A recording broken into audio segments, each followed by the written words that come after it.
This is Letter from America. Today's topic is Mnangagwa and ZANU PF are uncontrollably scared stiff of the 2023 elections.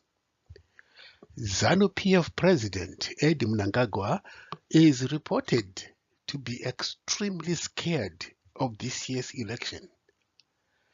All the signs are pointing to an overwhelming victory for the Triple C led by Nelson Chamisa.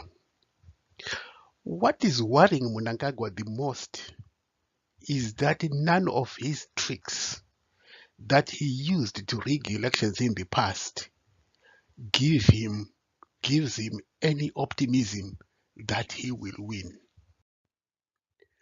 Mnangagwa has never been a presidential candidate. Even ZANU PF knows it. Mnangagwa, the so-called heavyweight in ZANU PF, was predicted to easily win the constituency in his home in the 2000 elections. But his MDC rival under the leadership of the late Morgan Tsvangirai and a little-known Blessing Chebundo defeated Mnangagwa hands down.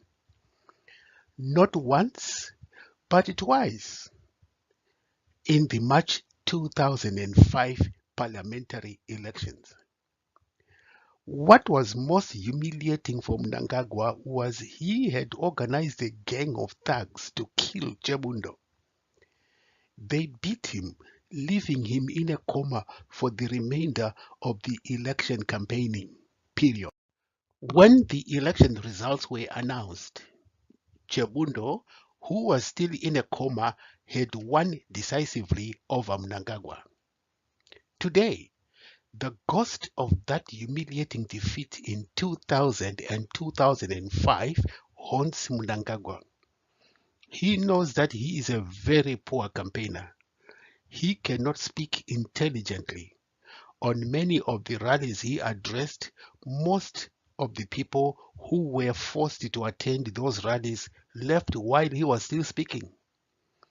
Another thing that haunts Mnangagwa is if he succeeds in rigging elections once again and is re-elected, this will be his last term in office.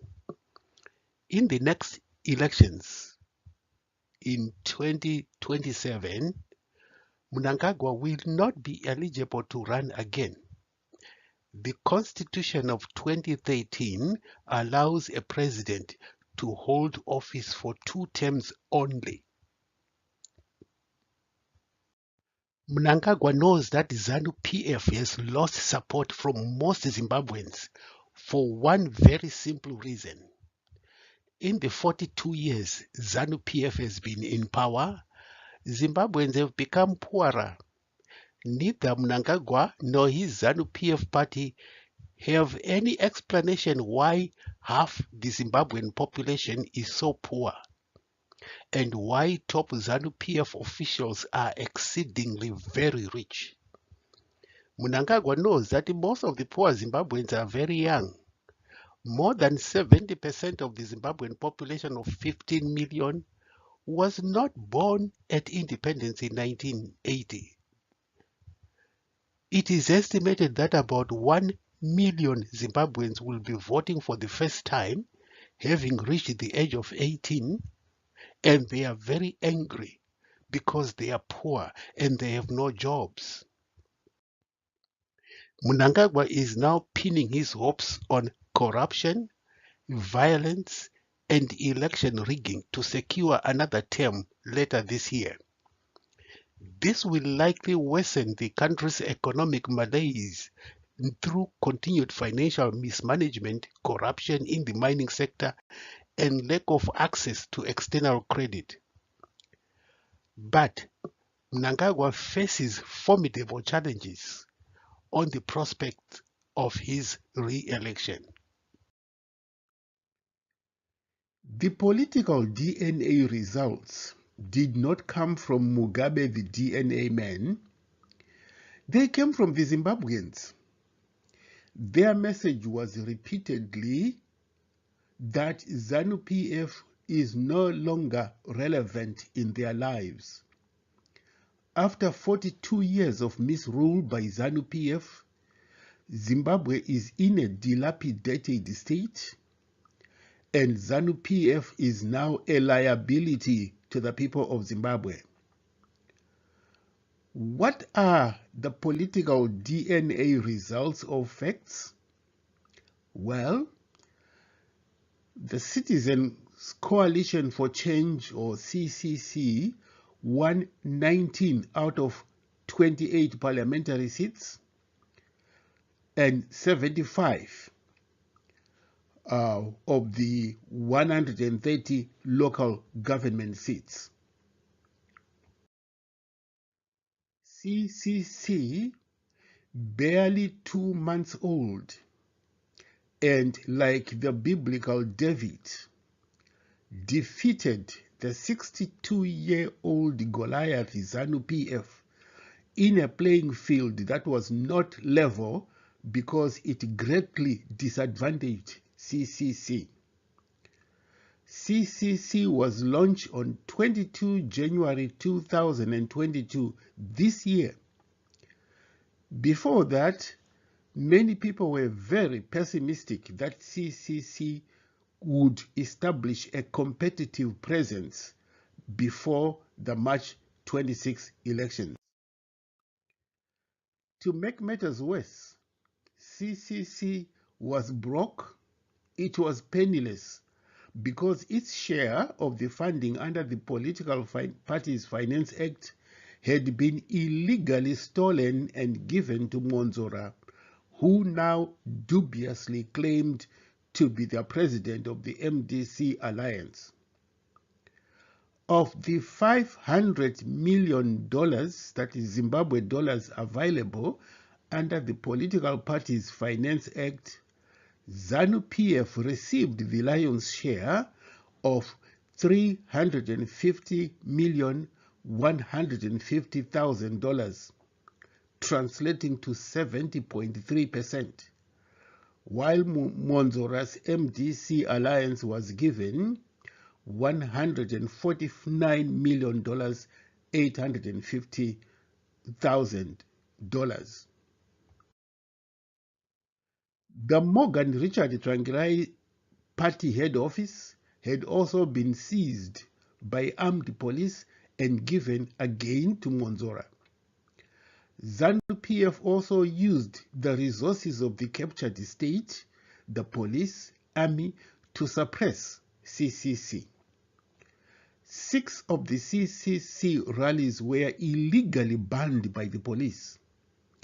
There is no provision in the Constitution that gives the police the power to ban political rallies. Where CCC rallies were permitted, this was under some of the most ridiculously restrictive conditions. In one rally, the police limited the CCC to no more than 200 people. In other rallies, police restricted, banned singing, dancing, or celebrations. ZANU PF thugs used violence against CCC rallies without police restraint.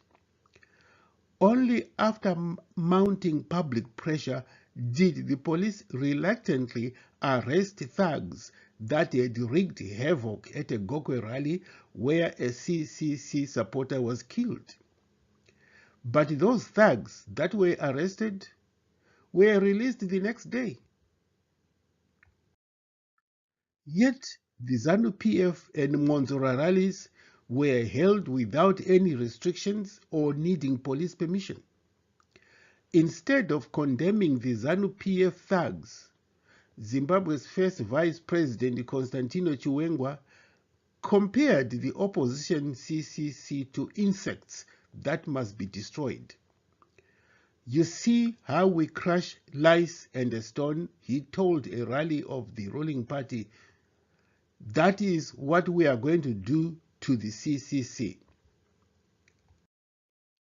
Chiwenga's crush CCC-like lies speech appeared to be a coded message to the thugs to go ahead and bully and brutalize CCC supporters.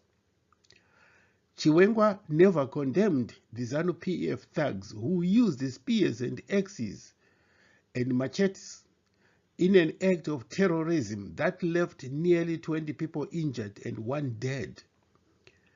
The police also played their role in harassing CCC supporters.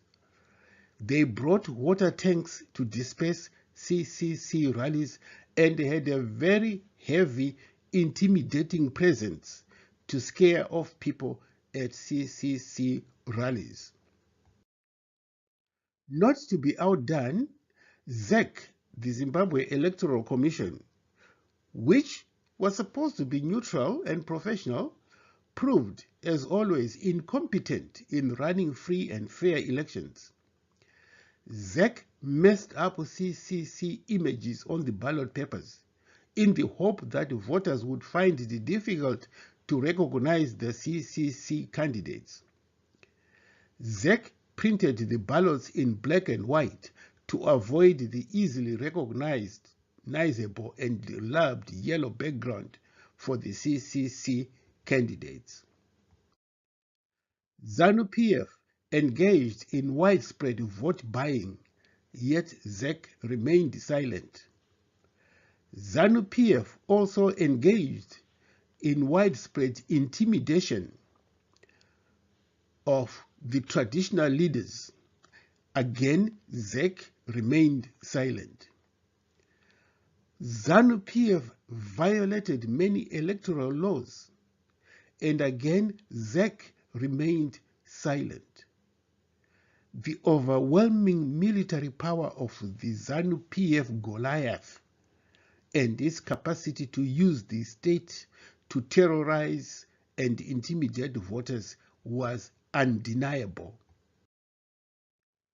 This led VP Chiwenga to declare at a rally before the elections that ZANU PF had already won. So confident of victory was Chiwenga that he told his supporters to start celebrating because, as he saw it, ZANU PF was going to win big.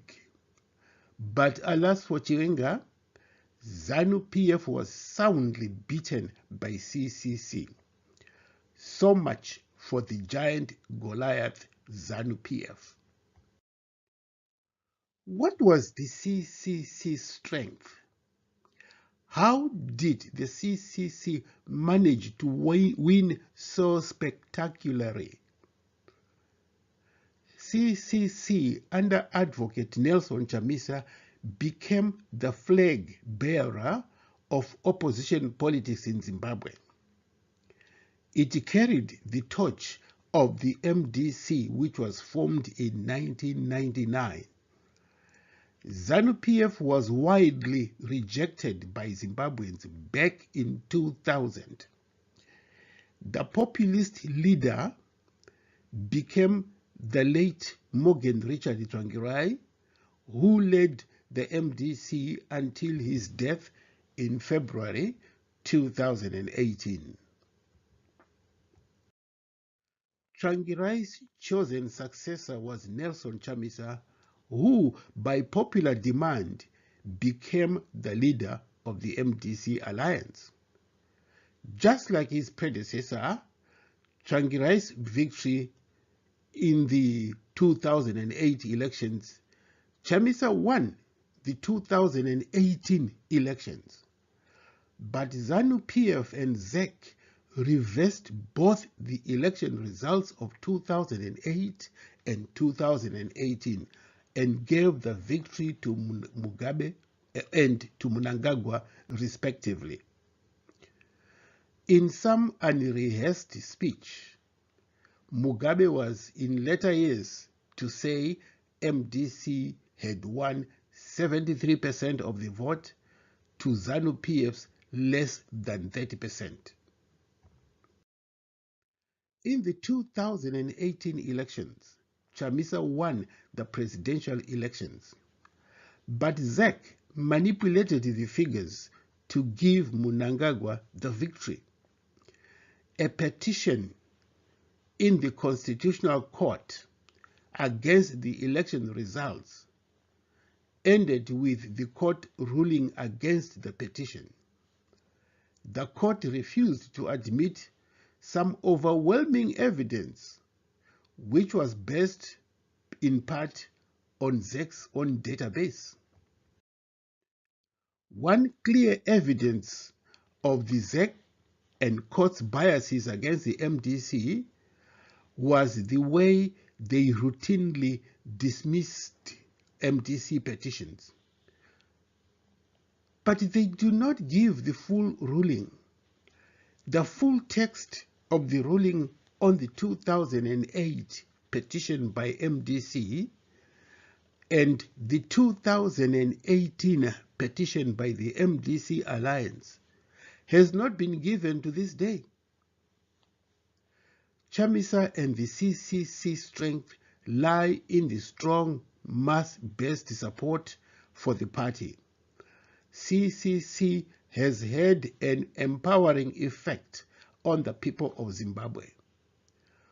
For years, ZANU PF used violence and other tactics to intimidate people into submission. That may well explain the number of people who didn't turn up to vote. Zimbabwean supporters of CCC felt empowered from the messages from Chamisa himself. He told the Zimbabweans that they are the sovereign authority in Zimbabwe. How did the Zimbabweans exercise this sovereign authority? They rallied around CCC. They raised money to support the party. They ignored the conditions imposed by police not to sing or dance or limit the number of people at each rally. They confronted and defeated the ZANU PF thugs who had brought spears, knives, and machetes to disrupt the CCC rallies. The machete-wielding bullies and merchants of violence and disorder in those by-elections were soundly defeated by the people. Some rallies were cancelled by the police. CCC had to make an urgent court application to reverse those cancellations. The court ruled in favor of the rallies, but the police delayed in reversing their ban on the rallies. In one rally, the police reversed their ban only an hour or two before the time the rally was supposed to start. The hope and expectation by the police obviously was there would be a poor or no attendance because it would be too late for CCC to mobilize all its supporters. But the people came in thousands within 1 or 2 hours' notice. When ZAC had messed up the CCC logo on the ballot, voters saw through it. They exercised due diligence and selected the right CCC candidates. The results were the landslide CCC victory. The Zimbabweans were also on a lookout for ballot rigging. There were at least 2 incidences where ZANU PF thugs were caught at night with ballot boxes and marking ballots to favor ZANU PF candidates. The citizens used their smartphones to video record these incidences and posted them on the social media, which went viral. Citizens also reported other attempts at vote rigging. In some cases, disgruntled staff within ZAC leaked out information about attempts to rig the elections. Citizens also formed groups to defend their votes at the polling stations. They took turns to monitor the vote counting. Where the election results at each poll center were posted outside, citizens took pictures and posted them on the social media. One CCC candidate was arrested under suspicious circumstances. Citizens immediately called the CCC leadership, and the lawyers for human rights were informed and dispatched. What all this amounted to was extraordinary pressure on ZAC, who feared being exposed for corrupt action in managing the elections. But one dominant message the by-elections sent out was, there are now two political parties of any consequence in Zimbabwe. CCC has emerged a political powerhouse barely 2 months after its launch. For any doubters, the party managed to prove itself to the Zimbabweans that it is a serious party with a long-term vision for the country. 16 political parties contested the elections, but only 2 showed any substantial electoral gains. As a class struggle, CCC has become a rallying point for the fight against ZANU PF monopoly of power in Zimbabwe for 42 years.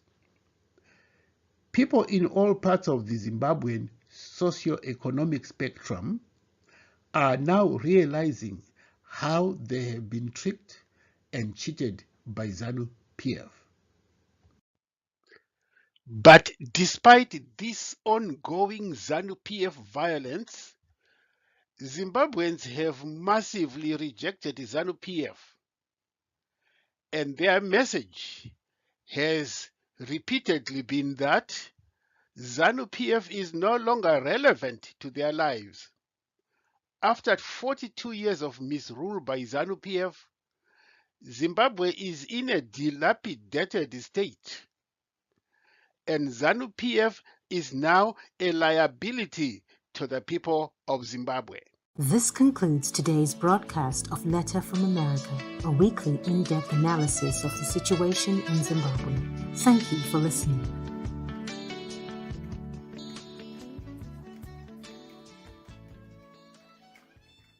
This concludes today's broadcast of Letter from America, a weekly in-depth analysis of the situation in Zimbabwe. Thank you for listening.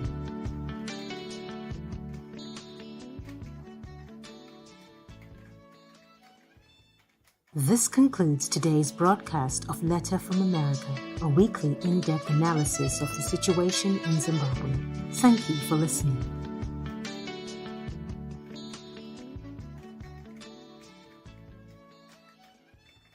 This concludes today's broadcast of Letter from America, a weekly in-depth analysis of the situation